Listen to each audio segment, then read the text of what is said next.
Right. Shifting gears here a little bit, we're going to talk about health, but rather than foreign animal diseases, we're going to talk about diseases we already have.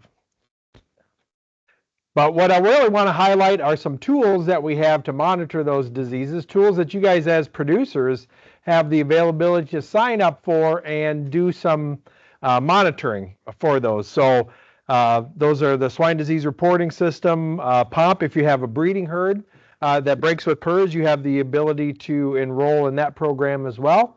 There's some cost sharing involved in that program to help defray some diagnostic costs that are associated with coming out of a PRRS break, but we also contribute to this larger database of trying to figure out what we're learning about all these different strains and what practices are helping with recovery.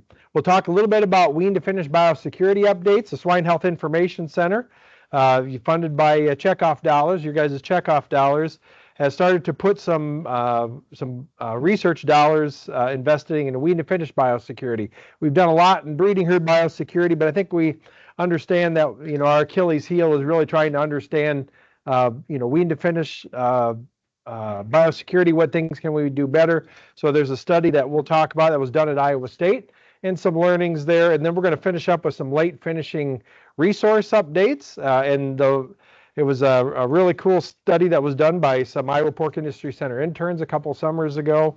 And the pieces that we're going to pick out of there have to do with looking at water flow rates and how that affects some welfare measurements and some feeder adjustments as well. So that's kind of what we got on tap for today. So the first one that we have, we're going to cover here, has been a program that's been funded by the Swine Health Information Center. It's called the Swine Disease Reporting System. It's housed in Iowa State, but it's really a really neat and collaborative project by these 6 diagnostic laboratories. You've got Iowa State, University of Minnesota, South Dakota State, Kansas State Diagnostic Lab, Ohio State's Diagnostic Lab, and Purdue. That really represents about 98% of the diagnostic labs that see commercial pigs in the United States. So it really is a nice way to really kind of get a summary of what's going on here in the U.S. So if you look over in the next bar, so what we do is for all these different diseases, started out as PRRS, added PED, we look at influenza, mycoplasma, PCV2, Delta coronavirus, TG, and now E. coli, which we'll discuss here in a little bit. We take all that diagnostic information from those labs and we can do some trend analysis, we can do some forecasting and monitoring, and we can look at what's the prevalence of those different diseases on a state and national level as well. That information is updated in real time, available to practicing veterinarians, you guys as producers as well, and then there's some information that's fed back from an advisory group and to the state veterinary's office as well. And then it's sped back to a various number of places. I'm going to give you a QR code at the end of this section that you guys can utilize your cell phones to sign up for. There's like a monthly newsletter that you have access that you can get sent to you, or you can look at you can look it up on the one of the Iowa State websites. I'll show you all that at the end of this section. They also have podcasts and YouTube. It's on YouTube as well. So let's kind of talk about the 800-pound gorilla in the room. What are we seeing from a PRRS standpoint? So just set this up for you a little bit on what these different trend graphs look like. So generally they've got them kind of on a running 3-year basis. So you'll see there along the bottom, you've got either in months or weeks for each of the number of years. So you see in this PRRS case here, you got them by month. And then you got the number of cases there on the left-hand side or the y-axis. So everything in red there is the number of cases that were positive. The ones in green are the number negative. So you can take that information there, and then the one down on the lower right, you can see is you take the number of positive cases divided by the total number of cases to get your percent positive rate. And then you see there the ones in the red triangles are the wean to finish cases, and the ones in kind of the blue circles there are the breeding herd cases. And what you see there is kind of starting in the fall of last year, 2025, we're up to almost 50% of the wean to finish samples that were coming in were testing positive for PRRS, and that was as high of wean market positivity rate that we'd seen since 2018. So, and generally what we see is both for PRRS and PED, we generally see an upswing generally in the fall time of the year in the wean to finish portion of our industry, and then usually the sow farm starts to trend positive about 4 to 6 weeks after that. So pretty common for those two pathogens. So we're starting to look at the strains. So in the past, the way we started talking about strains, we talked about them using the RFLP. So that was like the 1-3-4, 1-4-4, 1-7-4. So that was based on kind of a crude methodology of naming those. Well, we've gotten a lot more accurate using the DNA fingerprinting and putting them into groups in the dendrograms. So they've kind of come up with this lineage nomenclature. So we're kind of transitioning over to that. So what you're seeing here is what those look like. The most predominant ones that you're seeing most recently are these L1C.5.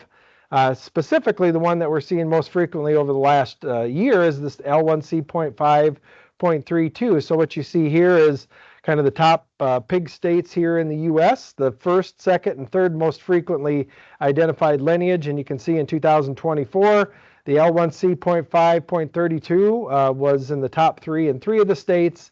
And in 2025, that's now ballooned to about 8 of the states. So next slide here, I'm going to show you a little bit of the evolution of that kind of becoming the more predominant virus. So you can see it kind of started in 2020, right on the backside of COVID, and really started to take off in 2021, 2022, and then starting in 2024, you've got this major group called the L1C.5, and then they started developing all these little subgroups underneath that. And you can see the ones there in orange is the L1C.5.32, particularly this year has become the predominant strain even within that group. So we're looking at last year, L1C.5 represented about 60% of all PRRS wild type detections. And that variant L1C.5.32 was 60% of that 60% was of that specific sublineage. Yes.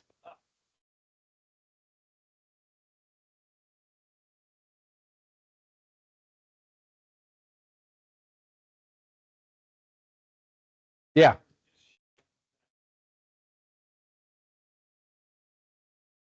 Yeah. Yep, I got a little bit of data coming up here on the breeding herd side of it. That'll look at those different lineages and what we're seeing from a breeding herd impact for those farms that enter into the PRRS outbreak program. What we're in the process of doing, we don't really have any system that integrates the downstream production. We're in the process with about 6 systems right now that are starting to integrate the downstream production. So I would say, you know, probably within the next year, we'll have some good downstream production. You know, spoiler alert is, yeah, this is the most prevalent and it is the most impactful in the negative standpoint too. So yeah, that's the unfortunate part. Not only is it become the most prevalent strain, it is also the most virulent, which is very atypical for viruses. And you know, we saw this with COVID, right? The first strains that came in were the ones that were causing most of the mortality, and then it eventually mutated to the whatever the most recent one was, Omicron, which you know really functioned more like a cold. You know, we didn't see as much mortality with that.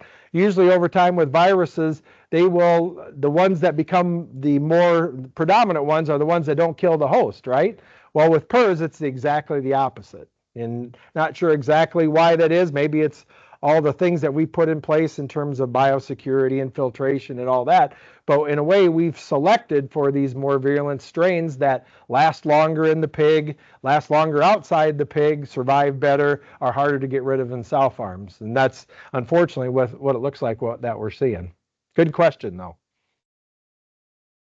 A little bit of the geographical spread of this L1C.5, and I know National Hog Farmer, we had a write-up of this, just posted that on their e-letter as of last night. So there's more information if you want to dig into that.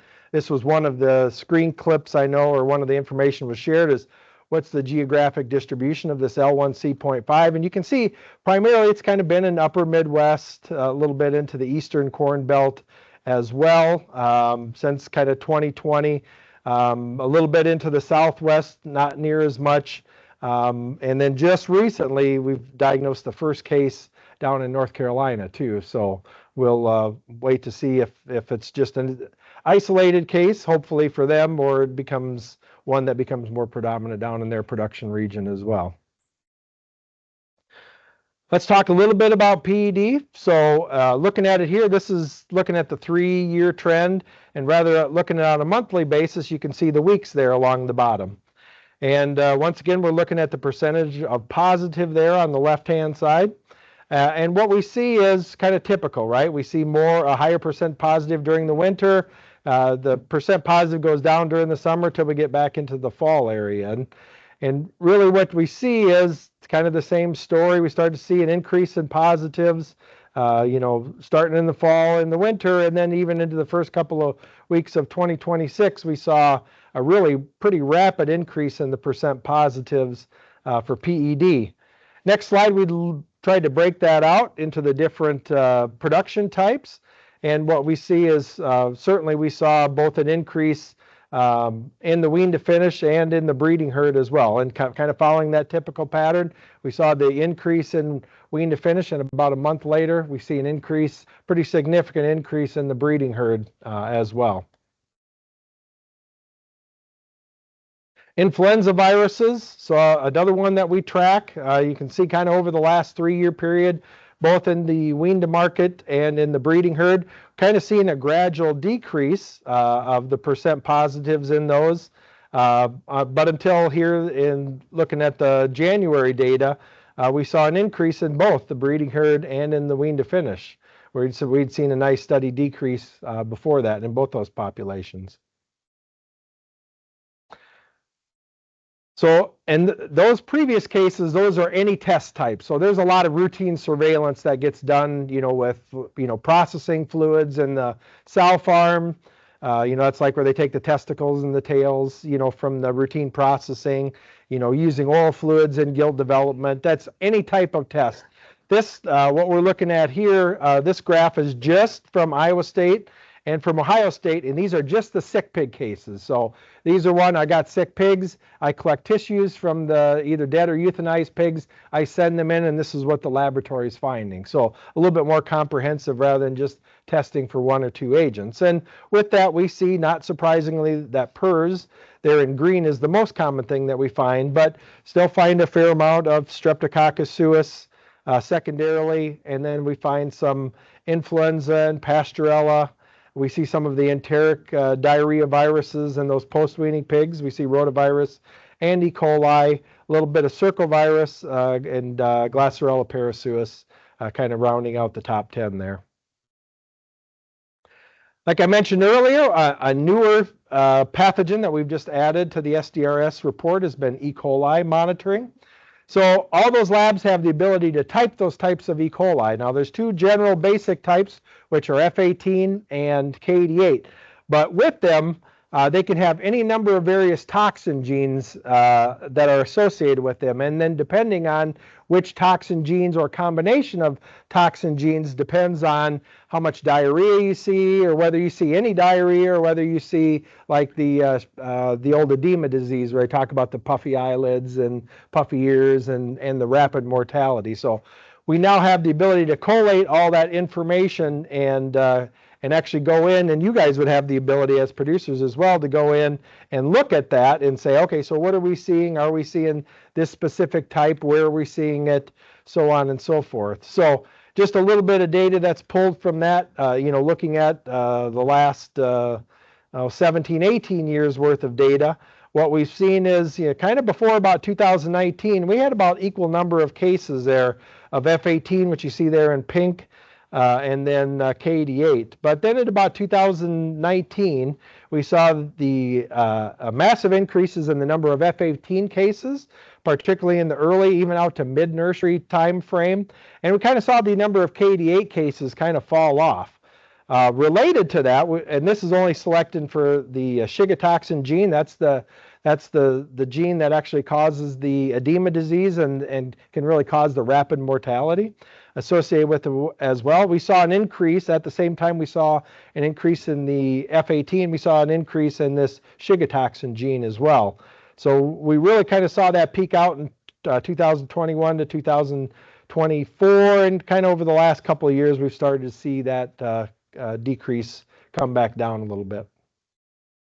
So that's just a little bit of a preview of the kind of information that you can have access to. If that's something that you are interested in, you can scan that QR code to receive those monthly SDRS reports, or you can email the SDRS team at sdrs@iastate.edu, and they'll get you signed up.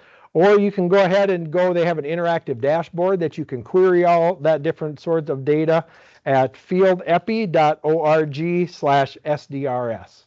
So all that information is there available for you to use. And they've been pretty excited to see the number of people that have signed up for that here over the last couple of years. Nice tool for you guys to have. Okay, let's move on to this PRRS outbreak management protocol. So what is that? It's really kind of an epidemiological database for PRRS outbreaks in sow farms. It's a way to collect some information, and the idea behind it is, okay, so we know PRRS outbreaks in sow farms are bad, but how can we start to develop a database of everybody's outbreaks and start to learn something from it that will benefit that producer and the industry as a whole? So kind of what happens is, you work with your veterinarian. If you have an outbreak, you go ahead and enroll in that program. You agree to share your production data. You take your veterinarian helps, you just fill out a short survey, with things such as, what's my herd size, where am I located, what did I do about it? Did I close the herd? Did I use vaccine? Did I use LVI? Just a series of short management questions and how you responded to the herd. And then you share your diagnostic data, and all that information goes into this database. The database is getting large enough now. Some of the output that we're able to provide back is a benchmarking report. So we can take that outbreak and look at the strain, and then we'll benchmark that back against other people who have had similar strains to say, okay, well, here's how your outbreak compared to how other people did with that similar strain. So we are able to provide some benchmarking reports, and then that'll go into this database where we mine all this and say, okay, so are there certain things that we're learning with certain strains to say, okay, so are certain strains worse than each other, or are these certain management practices either helpful or harmful in trying to recover from these? And I'm going to share a little bit of what we're kind of learning from that standpoint about mining the database and maybe learning a little bit about what's helpful or not helpful in terms of these PRRS outbreaks. So like I said, unfortunately right now today, this only looks at breeding herd information. We're in the process of starting to get some downstream, pig flow information bolted into this, so we can actually look at what's the impact of decisions we make on the breeding herd to the downstream production, so which I think will be really interesting. But the things that we look at from the breeding herd are three primary outcome variables that we look at. One is time to stability. So that's how long before I start producing, from the time of the outbreak before I start producing negative wean pigs again. And generally that's defined as after we were able to produce 13 consecutive weeks of negative pigs, then we consider that farm back to stability. The other ones are based on wean pig output. So one of them is time to baseline production. So that's from the time period looking at your production records. So what was that farm normally producing from a wean pig output prior to the outbreak? And then you go through the outbreak, which you can kind of see here, and then how many weeks until you're back producing that level of wean pig output. So in this case, here you can kind of see they will go through the outbreak, and then eventually 24 weeks later, they've gotten back to that pre-outbreak level. That's time to baseline productivity. And then the other one that we look at, that we'll look at mostly today, is total pig losses per 1,000 sows, okay? And really what that is that's that trough. Those are the lost wean pigs in that period right there. You can kind of see how that's shaded in red there. And then that's divided by 1,000 sows. I know that gets a little bit small to see on the screen, but essentially during that outbreak, that farm lost 19,000 wean pigs of potential wean pig output. And then you divide that by the herd size, and it works out to be about 5,400 wean pigs lost per 1,000 sows. So that's the way that we kind of standardize that, so we can compare outbreaks on farms of different sizes. Okay, so let's look at what are we learning in some of these different things. So one of the things that we did, back to your question earlier, is we compared all these different lineages in terms of looking at the total weaned pigs lost. What are the differences between these different lineages? Okay, well, we got to compare them all to one. We got to kind of have a baseline. So we compared all these other lineages to this L1A. And these L1As, I think, are primarily like the old 174s that we dealt with in 2015, 16, and 17. So you can see there, you can see a collection of dots there in blue, and they range anywhere from about 0 to, generally about 5,000 or 6,000 total pigs lost per 1,000 sows. Okay, so that's what we're benchmarking everything else against. Okay, and you see the average of all those was about 1,872 weaned pigs lost per 1,000 sows. So then you can see, according to all the different lineages, you can see what the averages were. You can see this L1C, or they call it untypable. That one was probably about the lowest. You're only at about 1,000 pigs per 1,000 sows lost. And unfortunately, our winner there in terms of which one produces the most damage is the one that is the most prevalent one in the industry. It's the L1C.5. So you can see there, that's at almost 3,000 pigs lost on average per 1,000 sows. But that's an average, right? Here you can see a couple of lines. You see that dot right there? That's at 15,000 weaned pigs lost per 1,000 sows from one outbreak. Okay? So yeah, unfortunately, and that's the one, and you can kind of see the other ones, kind of compared to the lineage 1A, you can see how that one stands out when we compare their different rate ratios. And generally, when you look at these rate ratios, the further out you are in terms of the total pigs lost, the worse it is. So you can see how this L1C.5 really stands out compared to the other lineages. But like you say, unfortunately, it's about 60% of the viruses that we're finding in our database today. Okay, so we talked about the L1C.5, and then we said over the last 2 years, within that L1C.5, the L1C.5.32 has become the most predominant one within that group, okay? So we're just starting to get some data collected there, so we wanted to know, okay, is the L1C.5.32, that subgroup, any worse than the parent group of this L1C.5? And we're just looking at kind of the average or the median total pigs lost there. And they're both in and around somewhere about 4,000 total weaned pigs lost per 1,000 sows. So really not really any significant differences there, and they're both bad, obviously. So, okay, so let's talk a little bit about looking at some of those factors so that we ask all these different surveys questions. Are you using continuous farrowing or batch farrowing? Did you close the herd or not? What type of vaccine or live virus inoculation thing did you use? So we started looking at some of those impacts in terms of the total weaned pigs lost, okay? So once again, what we're looking at here is that rate ratio. So anything that lines up with 1 says there's absolutely no difference. Anything you go out further to the right means that it's worse in terms of total pigs lost. Anything to the left of that dotted line, it's actually protective, okay? Means it's better than that standard. So what we see here in terms of the first one there is batch farrowing.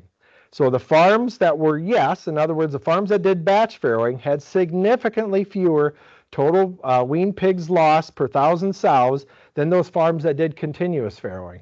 And we've seen that consistently. This is taking the most recent view of the database, but this has been consistent when we've queried that database over the last 3 years.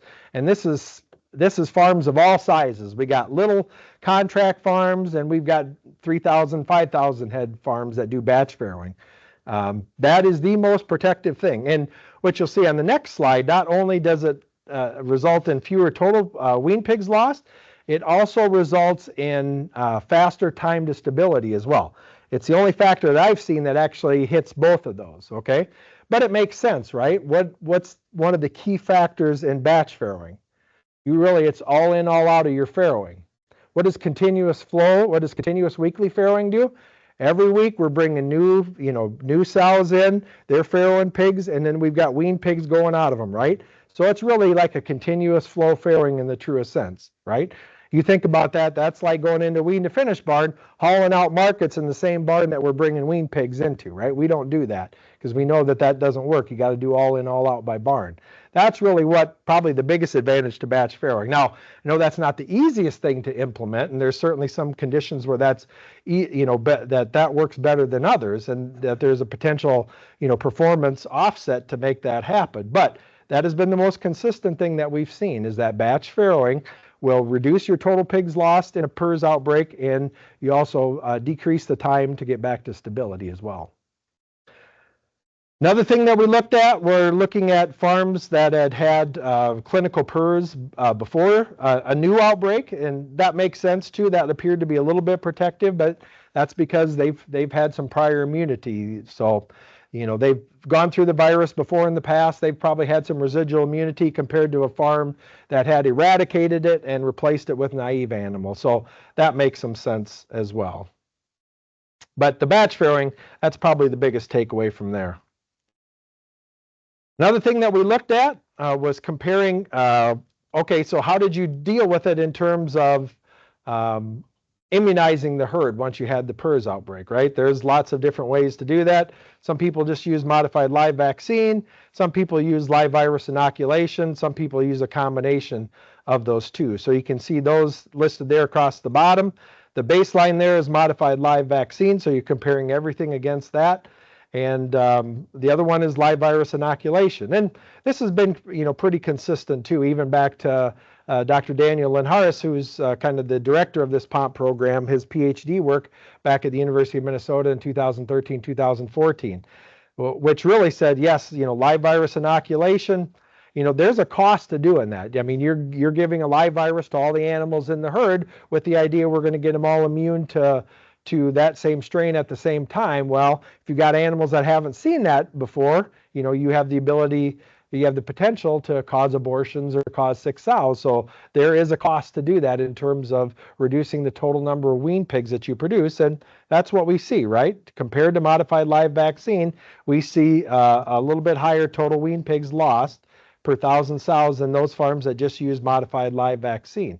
However, when we look at the next one, when we look at time to stability, I'm going to boost just ahead here for a second.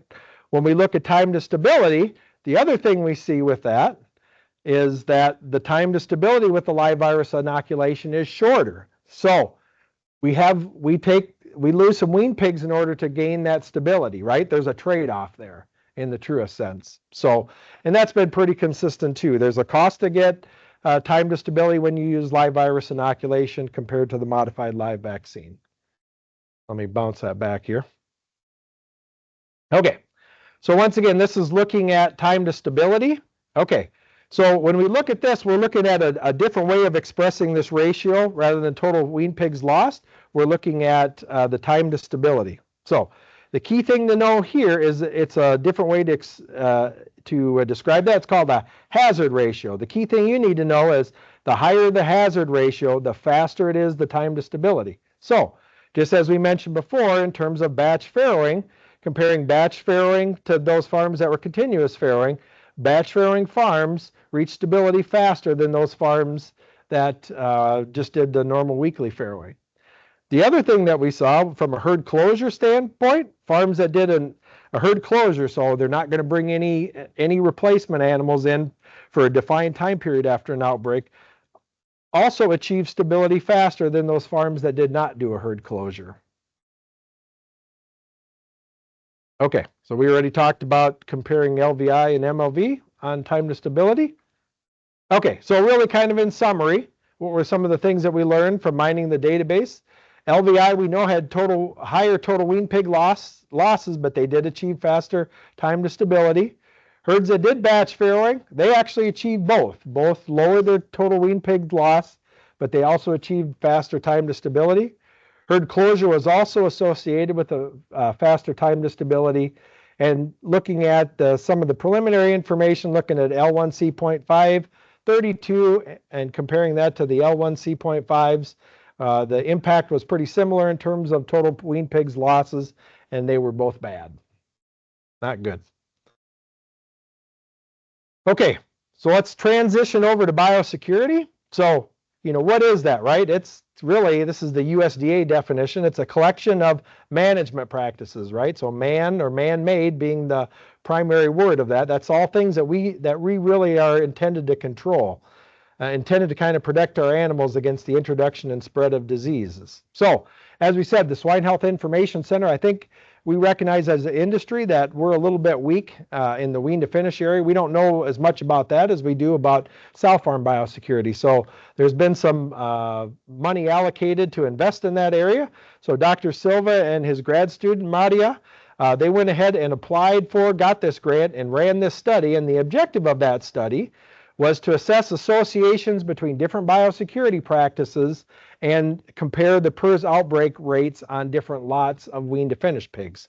So essentially what they did is they got over 100 wean to finish sites that placed as PRRS negative, and they spread them between, you can see they had 33 nursery lots, 17 finisher lots, and 45 wean to finish lots, okay? And then what they did is they just went in and measured them every month and to see which ones broke with PRRS and which ones didn't, okay? And then what they did is they did a survey at the beginning of that and said, okay, so how did you handle, where people parked, and how did you handle trucking and transportation, and how did you handle your dead stock? So did a survey with all these different biosecurity practices. So then what they did is they take all that, put it in a statistical model, compared those sites to the farms that broke, compared to the farms that didn't break, and looked for differences. So that's what I'm going to share with you here today. Okay. So this is kind of a collection of the ones that were most significant in the model when they ran this. Okay, so they looked at a whole bunch of other stuff, but those really didn't show any significant differences. So kind of how you look at that is looking at the odds ratio. So once again, as we looked at with those other ones, the further out to the right you are, the more significant that was. So how you read an odds ratio is how many more times likely was there a PRRS break due to that factor than due to the baseline. Okay. So you can see these ones that were way out to the right were way more risky. Okay, and remember we said a ratio of 1 meant there was absolutely no difference. So if we had anything that was less than 1, that was actually protective, or it meant that there was less risk associated with that. So I'll break these down here into the components. Looking at those risk factors that were more associated with PRRS outbreaks, those sites where they hauled pigs, where they did not know the status of the pigs prior to that, had a significantly higher odds of those farms breaking with PRRS than those that did not. So it was 9 times higher if they didn't know the status of those pigs that were hauled in that trailer prior to placing those pigs, okay, than those that they did know the status, okay? So they were still washed. I imagine they were washed and clean, but just knowing the status of those pigs that were hauled prior to that. A couple of these I think were pretty revealing to me, particularly these next two, okay? Rendering. So what they did is they compared those that did some form of rendering to those that kept the mortality on site, either through composting or incineration. So rendering was, well, either the rendering truck came directly to my site, or whether, I was involved where, we had a whole bunch of sites together and somebody from my company went around and picked them all up and then took it to an off-site where the rendering came. They didn't differentiate. There was no difference between that. That was still considered rendering. But those sites that did rendering compared to composting, and I think there was only a couple that did incineration. So it really was comparing rendering to composting. Those sites that did rendering, the odds of having that site break with PRRS were 6.5 times higher associated with rendering, which I think we understand that rendering is inherently more risky because we know we've got people going from site to site to site picking up sick and diseased animals. This is the first time I've ever seen it documented with some sort of quantitation about how risky that is. The other one is cohabitation, okay? So cohabitation in this case was defined as I've got people who work for other barns, other farms, not directly involved in the sites that these employees were working at, living together, okay? So once again, cohabitation, recognized that could be a potential. First time I've ever seen it documented. That was also fairly risky. Those that went through cohabitation were 6 times higher than those that had no record of cohabitation, And then the last one that they looked at was looking at the number of sites that were within 1 mile, 3 miles, and 5 miles of the site. And you can see there in red, oops, sorry, but the impact of them, well, wasn't very significant. You can see they're still pretty close to that one line. You can see it was a little bit more significant when you start looking at counting the number of sites within 1 mile, but by the time you got out to 3 miles and 5 miles, it didn't really seem to add a whole lot to the risk. So once again, the ones that were more risky were the ones that we have more direct control over than the ones that maybe we don't have as much control over. So those are the risk ones. What were some of the ones that were a little bit more protective, at least initially? So one of them they looked at for those farms that they had people that went to the same sites all within the same flow or the same system. They compared those that had an overnight downtime before multi-farm employees went to different sites or not. And those that had the overnight downtime had 85% 85% lower odds of that site breaking with PRRS if there was an overnight downtime before they went back to that site. Okay, so it'd be like the first sites if they were multi-site employees, right? If they have an overnight downtime between them, they had a lot lower probability that they had PRRS outbreak associated with them. The other thing that they looked at were some of the sites in the system had their own pumping equipment, associated with those farms or systems, compared to ones that would maybe use a contract pumping system where there were outside, they had exposure to other sites or other systems or pumping for other people not within that system. So those that had exclusive pumping equipment, they saw a much lower probability of breaking with PRRS than those that did not. So, yeah, just kind of in summary, we talked about the site-exclusive pumping equipment. That lowered the odds significantly by 13 times lower. The overnight downtime by 6.5 times. There was one that was in one of the models that didn't quite show up there on the graph. We talked about having a defined parking area away from the building entrance.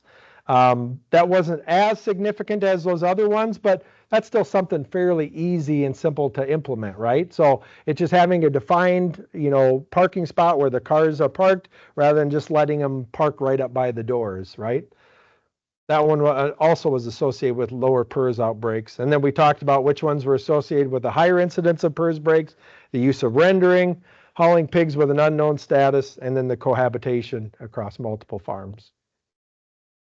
So starting to get, this study needs to be, replicated across, other farms and systems too, but at least starting to get, what are some of the biggest areas of opportunity for us in wean to finish, get some visibility for us to look at. Any questions on that before I move on? Okay, lastly, we're going to talk just a little bit about looking at some of those welfare resources during late finishing. How does, and what we looked at really was we had the interns a couple of summers ago during the months of June and July. They went into 2 different systems and they went into 71 different barns in Iowa. And they assessed the pens in those barns just around week 18 post-weaning. So when those pigs were somewhere around 200 to 220 pounds, right before they took the first cut, okay?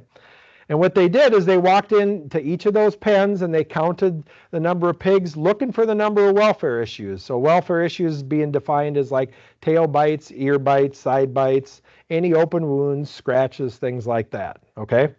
And then they also looked in those pens and they took a note of, what were the feeder sizes, what were the water types, how many pigs were in there to get an idea of the stocking density, what was the mortality, what was the water consumption of the barn, things like that, okay?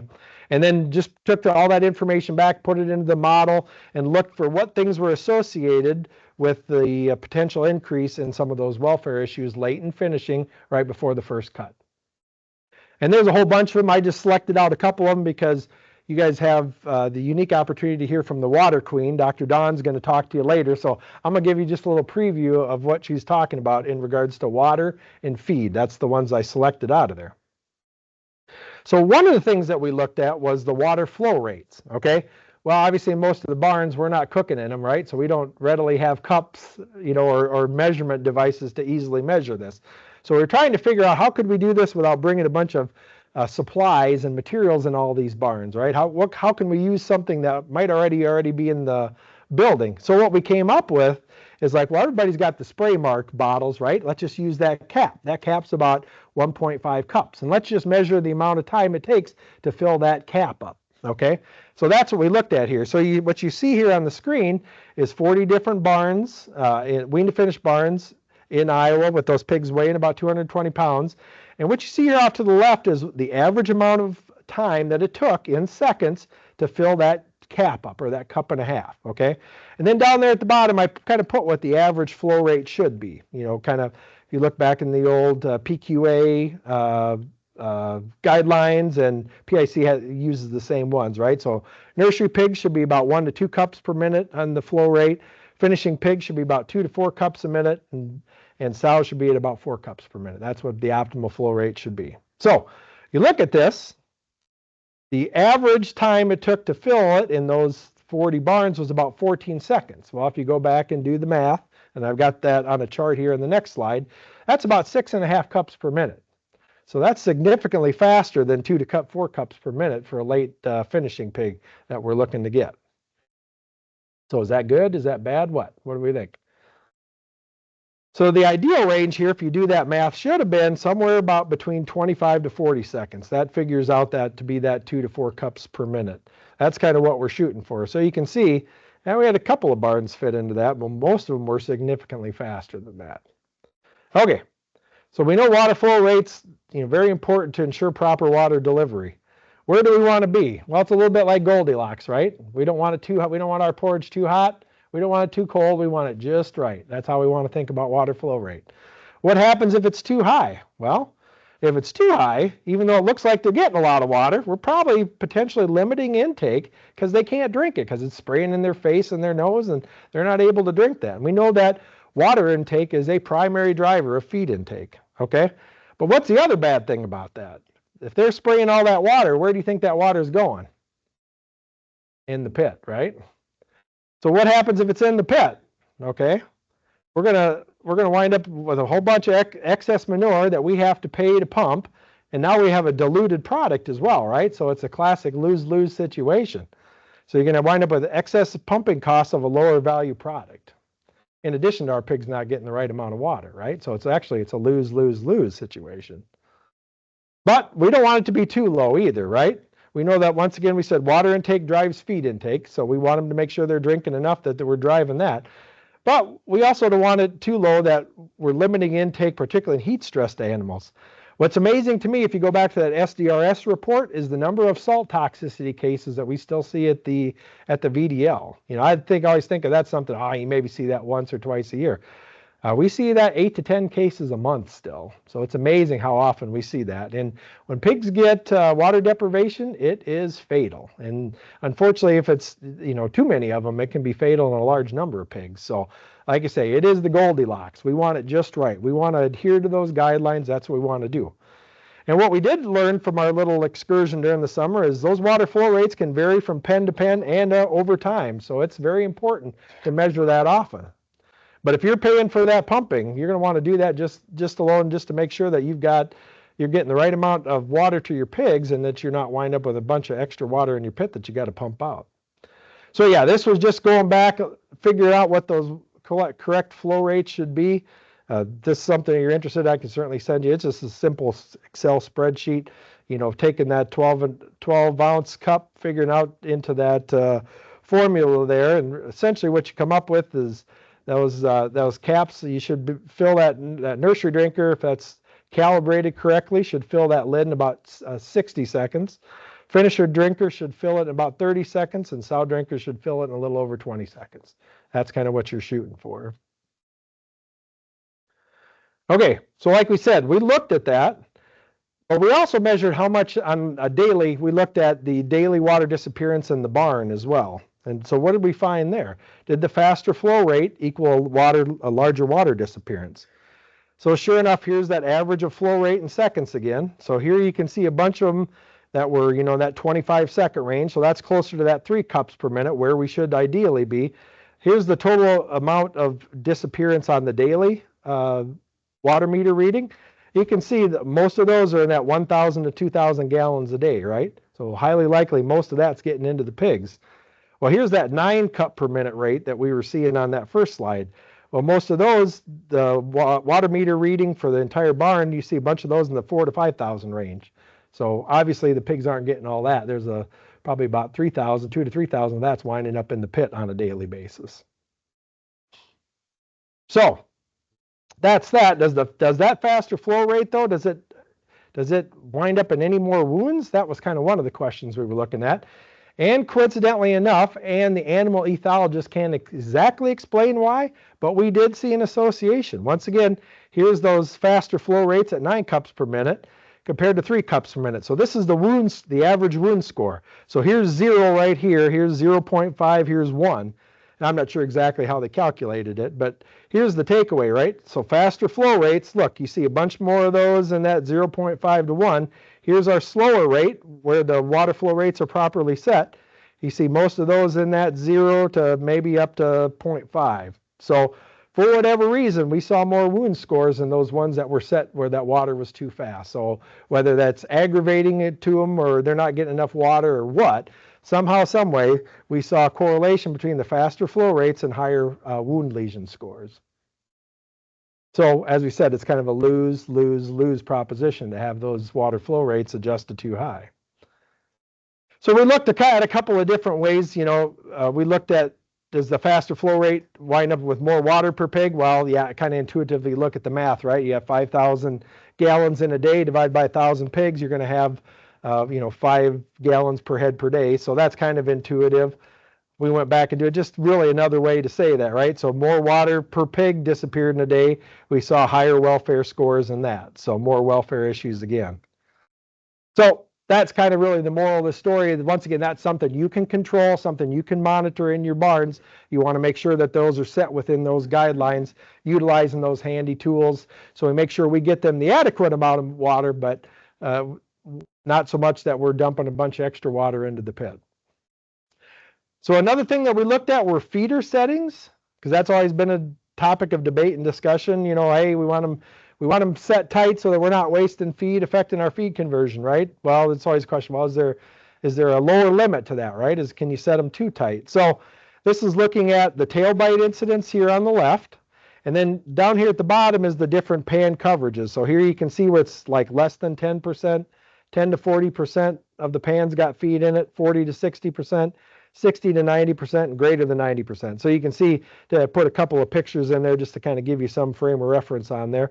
But what we saw were those that were less than 40%. We saw more tail biting in those than those where we were a little bit more had a little bit more coverage in that. Now, I think that is somewhat preferenced by saying, remember, this was taken right before first cuts, right? I don't know that I'd advocate having those pans at 60 to 90% the entire time.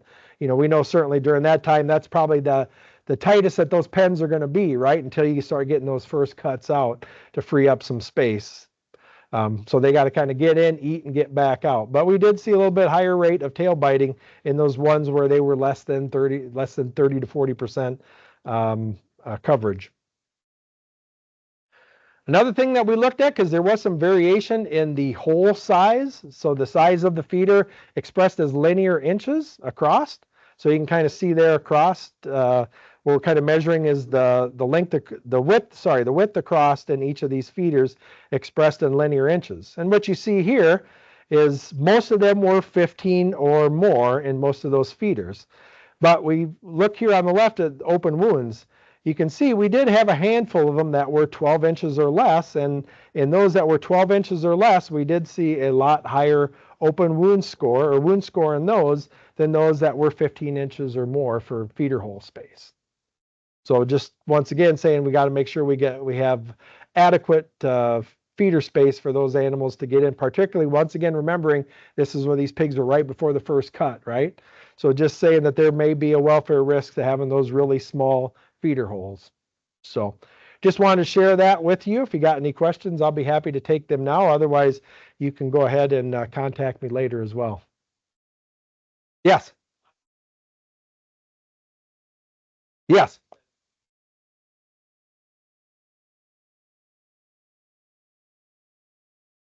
Yeah.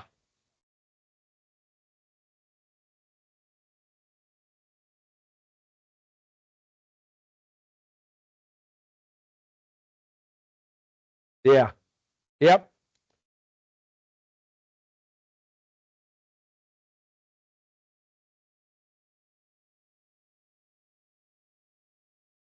Yeah, yeah, I would tell you, look, and the question was about aerosol transmission, how much of that it explains PRRS outbreaks.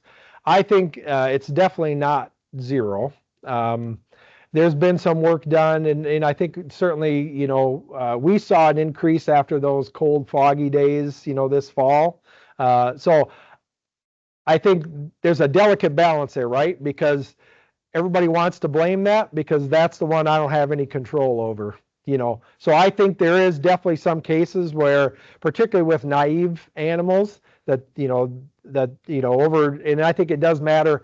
Sow farms appear to be a little bit more susceptible, pregnant sows especially, with that. And I think the more closer you are, Ben's going to talk a little bit about that, looking at how, sow farm values are looked at and the number of sites within a certain mileage. I think there's enough history that we know on that, particularly with sow farms. There is a density component to that. So it's a factor, but I think too often it's probably overestimated. I would tell you, particularly on the grow finish, I think it's more things like, rendering, cohabitation. People just think, well, that doesn't really matter. Well, I think what we're learning is it probably does. And that was the one thing that was a little bit surprising there was they did look at some densities around those wean to finish sites, and they were pretty close to one, which would say wasn't really that much of a difference. So, yeah, I don't think it's zero, but I think in many cases it's overestimated as, well, it's my neighbor had it, so that's how I got it. So there's a balance in there, and what it is I got to control all I can control to the best I can, realizing I'm not going to probably control everything. So good question on that. And I think the other thing that we're learning, particularly with these newer strains, is they survive outside the pig longer, and they stay persistent in these sow farms for a longer time too. So we are selecting for one that was probably going to could potentially be expressed, in an aerosol transmission, just because due to the nature it just sticks around that much longer. We probably selected for strains that are going to be a bigger risk in that arena as well too. So that's the unfortunate part of what we're dealing with. Good question though. And yep. Doesn't seem to go away. That's the other thing that we're seeing too, particularly with these newer strains. You saw we measure the time to stability. Those have gotten much longer with the newer strains. I know we looked at all those different lineages on the total pigs lost. If we'd have done time to stability, just didn't show you that slide, much longer for the newer strains. Yep, and it's harder to get out. That's the thing we see is, when they'll do weekly monitoring of the processing fluids, they'll be like 13, 14 weeks, all of a sudden they'll find one. It's just hard, like you say, it's a lot harder to get those out of there. We're seeing that all the way across the board, unfortunately, with it. Yep. Yes.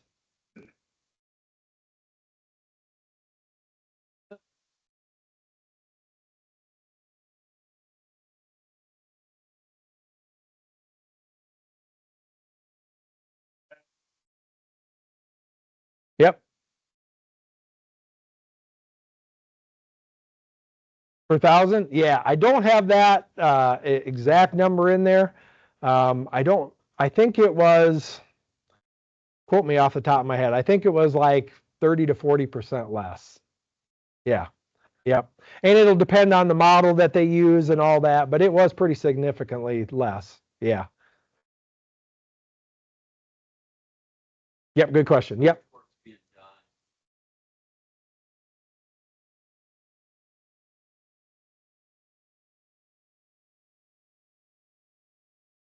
Yep.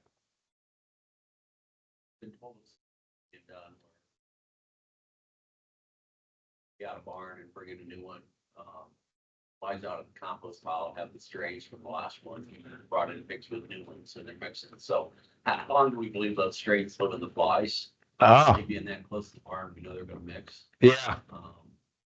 Being done to say this is maybe why we're seeing more multiple strains in first. Oh, good question. So yeah, do the flies from the compost, can they carry over from one group to the next? I don't know that we've looked at that specifically. I do know, certain species of flies, can potentially transmit from one group to the next. I'm not aware. Gabby, have you seen anything? Yeah, I'm not aware that there's any active research in that area, but I'll take that back to our group and see if anybody's working on that specifically. I mean, you can't say the risk is, zero for sure. You would hope that, if we're doing a good job of covering the deads up and they're getting, inactivated. The good thing about it with PRRS is, once you get, above about 140 degrees for, half an hour, the virus gets inactivated pretty quickly. So if we're managing the piles, properly, you'd sure hope we wouldn't have much there. But, if they're not properly managed, that's probably going to be a bigger risk. And then I know sometimes you got blood as you're dragging that up there, that could potentially be a risk too. I mean, I say the risk isn't going to be zero, but it's probably going to be a whole lot less than what rendering would be. But yeah, I'll follow up and see if the guys if anybody's doing any active research. I do know that University of Minnesota was doing some work on dead boxes, so I'll see if they were doing anything looking at insect harborage in the insects around dead boxes. Yeah, good question.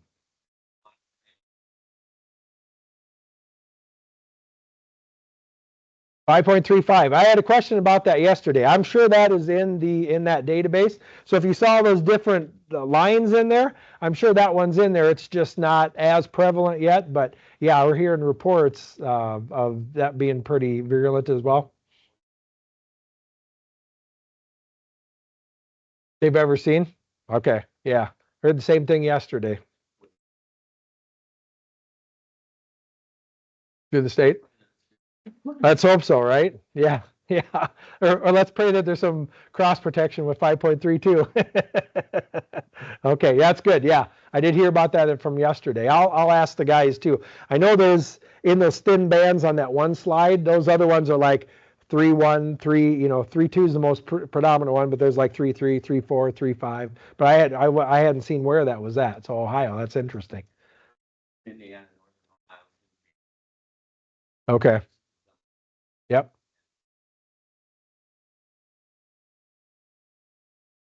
Really high.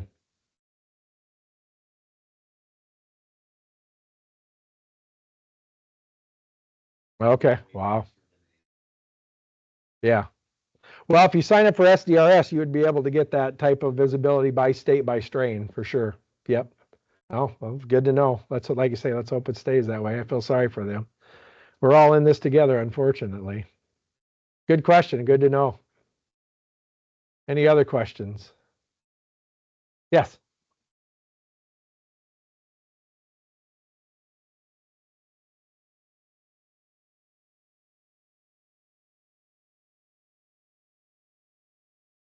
I suppose it could be, right? Softening the skin, making it a little bit easier for those wounds. That certainly could be a hypothesis. Yep, sure could be. Yeah, because a lot of them, and I think somebody asked me the other day because that was in one of the two systems we looked at, and I think most of them had swingers and nipple cups in those pens. So I do think there was probably a water type interaction there too. But yeah, it sure could be making the skin softer makes it a lot easier to have those wounds as well. Yep, yeah, that'd be a good hypothesis.